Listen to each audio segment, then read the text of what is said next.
Good morning, friends, and welcome back to Homesteading Hustle. I'm Sarah, and today I'm going to start a little experiment. I'm going to start a sourdough starter. Now, I actually have not done this successfully yet. So I've been baking sourdough for a couple years, but I've always gotten my starter from a friend.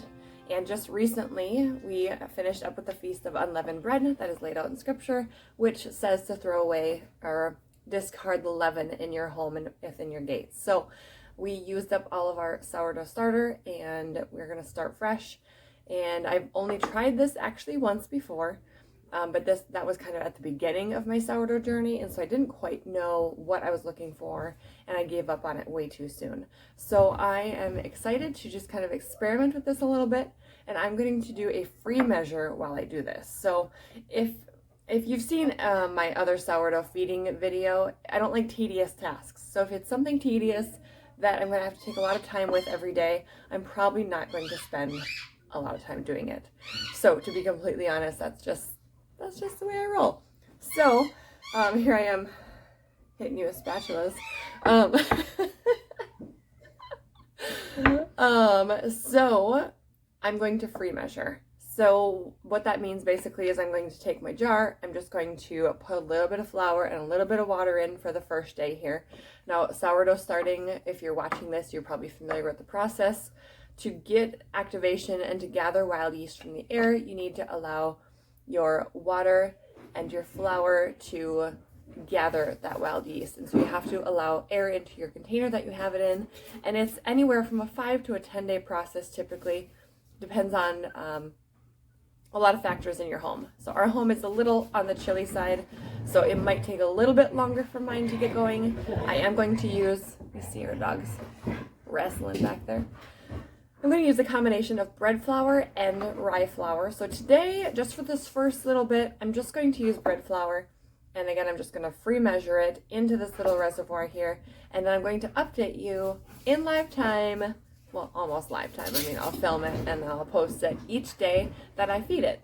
So today is the April 28th, and it is about 7:45 in the morning, and I am on my way to work. So I'm going to do it right now, and then I'll probably either feed it tonight late when I get home, or I'll do it again tomorrow morning. And so you can expect probably a short form video. So this one is a little longer than shorts, so it won't be in the shorts feed, but you will probably find the rest of them in the shorts feed. And then at the end of it, once we get something bubbly, and I'm having high hopes here, I'm just assuming that this is going to work, and it will.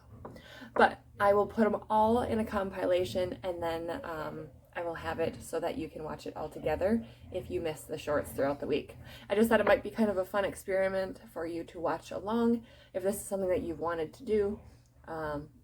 Yeah, so let's just get this guy fed. So I'm just going to use this little jar. And actually, I'm going to angle you downward so that maybe you won't see my face anymore, but you can just see what I'm doing. So we'll go this way. Okay, so we have our jar here. We have our rye flour. My friend Patty, actually, she's so sweet. I've never actually bought rye flour. I've just gotten it from her. She has an abundance of it from, I think she buys a big bag at Costco. So she had brought this to me. She's so sweet. So I'm going to set that aside. Actually, we're not going to use that today. We're just going to use just a basic bread flour and some water. So now we have a well.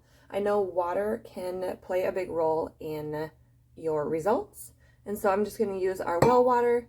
It doesn't have chlorine in it or anything funky like that. No fluoride, which is what we want to stay away from. So I'm just going to, I mean, this is like, well, maybe a little less than that. We're going to start with a little bit today because we don't want to do a ton of discarding. Although I do use my discard for things, we just don't need to go through a whole bunch of waste right now. So we're just putting in a teeny little bit, and we're just going to look for a consistency of a pancake batter. Now, like I said, I have never done this before, so we are experimenting together. I'm actually going to start with this one. So I put way too much water in there, so we're going to add a little bit more flour.